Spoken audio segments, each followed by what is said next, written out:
उपाध्यक्ष महोदय, मैं समझता हूँ कि अब तक इस वैदेशिक नीति पर न केवल इस ओर के सदस्यों ने ही बल्कि दूसरी ओर के सदस्यों ने भी प्रधानमंत्री जी को धन्यवाद दिया है। इसलिए मैं अपनी तरफ से धन्यवाद देकर उनका बोझ बढ़ाना नहीं चाहता।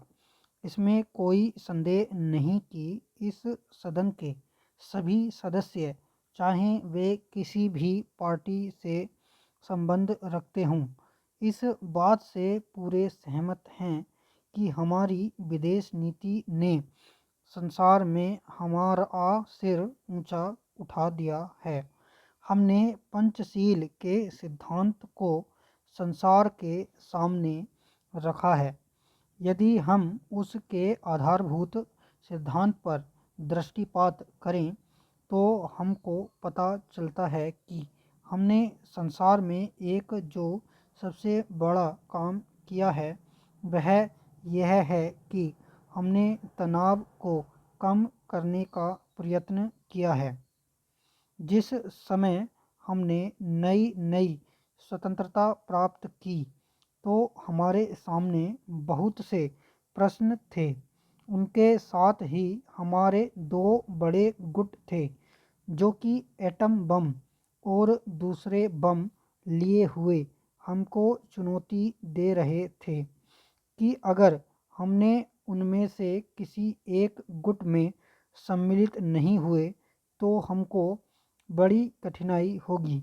उस समय भी हमारे प्रधानमंत्री ने हमारे देश की वैदेशिक नीति को इसी स्तर पर रखा जिसके कारण आज हम संसार में अपना सिर ऊंचा उठा सकते हैं। हमने जो संसार के सामने पंचशील के सिद्धांत को रखा उसका सबसे बड़ा फल यह हुआ कि एक सम्मेलन हुआ जिसकी ओर मैं आपका ध्यान दिलाना चाहता हूँ। इस सम्मेलन में बड़े उत्साह के साथ संसार के 29 राष्ट्रों ने जो कि एशिया और अफ्रीका से संबंध रखते थे यह घोषणा की कि हम संसार में तनाव कम करना चाहते हैं और साथ ही हम यह चाहते हैं कि संसार में जो विभिन्न सामाजिक और आर्थिक नीतियां हैं वे साथ साथ चल सकें। हमारी वैदेशिक नीति में जो सबसे महत्वपूर्ण चीज़ है वह है सह अस्तित्व की भावना। उसी भावना के फलस्वरूप हम देखते हैं कि आज कोरिया का युद्ध नहीं हुआ जो कि एक तीसरे विश्व युद्ध के रूप में परिवर्तित हो सकता है।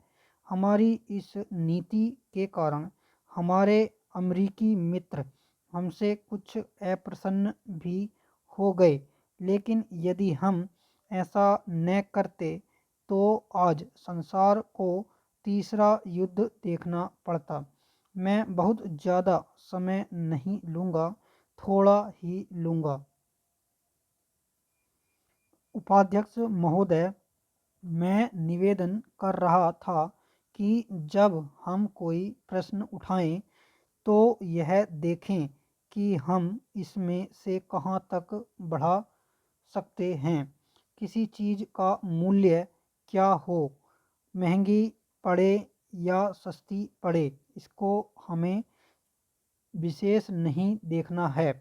गांधी जी ने कितनी ही बार हम लोगों को यह बात समझाई कि मूल्य की किसी चीज़ का रुपए पैसे में क्या है यह कोई महत्व की बात नहीं है। आप जानते होंगे कि एक वस्तु जो कि हमारे देश में बहुत सस्ती मिलती है वही वस्तु दूसरे देश में महंगी मिलती है। इतना निवेदन करने के बाद जब अब मैं श्रम विभाग की जो रिपोर्ट है उसकी एक मद की ओर तुरंत आ जाता हूँ जैसा कि पहले मैंने कहा, मैं समझता हूँ कि हमारे इस श्रम विभाग का महत्व दिन प्रतिदिन बढ़ेगा। बहुत से प्रश्न हैं जिनकी तरफ आपका ध्यान भी नहीं है। उन प्रश्नों को आपको लेना पड़ेगा। आज आपका श्रम विभाग अधिकतर औद्योगिक श्रमिकों की ओर ध्यान दे रहा है। अभी हमारे माननीय सदस्य ने जो खेतीहर मजदूरों की दशा सुधारने की ओर भी आपका ध्यान दिलाया था और बतलाया था कि आज उनकी कैसी खराब हालत हो रही है, मैं उनसे पूरी तरह सहमत हूँ। हमारी सरकार का ध्यान देहाती श्रमिकों की ओर नहीं गया है। उनकी बड़ी बुरी हालत है। आपने उनकी दशा सुधारने के लिए क्या किया है? मैं पूछना चाहता हूँ कि जो लाखों और करोड़ों आदमी देहातों में बैठे हुए हैं, उनको मजदूरी और काम दिलाने के लिए आप क्या कर रहे हैं? करीब 7 लाख आदमी नौकरियों के लिए प्रार्थी हैं, जैसा कि रिपोर्ट में लिखा है। इनके अतिरिक्त कितने ही लाखों और करोड़ों आदमी देहातों में बेकार बैठे हुए हैं और कितने ही आधी बेकारी की हालत में हैं, और श्रम विभाग उन बेकारों और आधी बेकारी वालों की संख्या पता लगाने में असमर्थ है। उनकी संख्या हमको कहीं नहीं मिलती है। मेरा निवेदन यह है कि हमारे देश में बेकारी बहुत अधिक है। जितना अधिक हम बेकारी को दूर कर सकें, उतना ही अधिक हम अपने देश और समाज को सुखी बनाएंगे। इस कार्य में आपका और आपके विभाग का दायित्व बहुत अधिक है। जो भी नया काम आरंभ होता है, उसका दायित्व श्रम विभाग पर रहता है। धन जनता की भलाई के लिए खर्च होना चाहिए।